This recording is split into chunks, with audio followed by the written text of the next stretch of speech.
Guys, oh. May nakita ko ano dito, ang kulit. Daming isda. Ayun, iba-ibang kulay.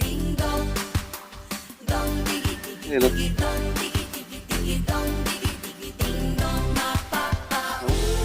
Lakas ng ano nila, oh. Dami.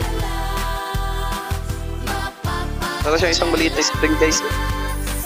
Natabi lang ng kalsada. Ito. Nakalsada lang.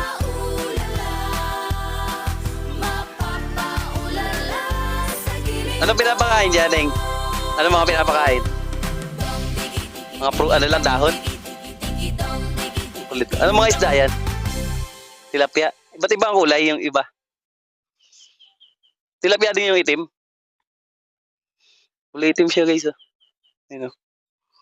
Kulit, oh. Hindi masyadong kita, hindi nalapit masyado. Punta sila sa kabila. Ang ganda. Ayun, oh. Ayun, lumalapit na sila, guys. Ang dami. Ayun, oh. Kulit niya, no? Spring siya dito. Parang hinukay lang. Tapos inilagay dyan, nagkakaroon ng tubig. Ayun, oh. Tuwing kalsada lang yan.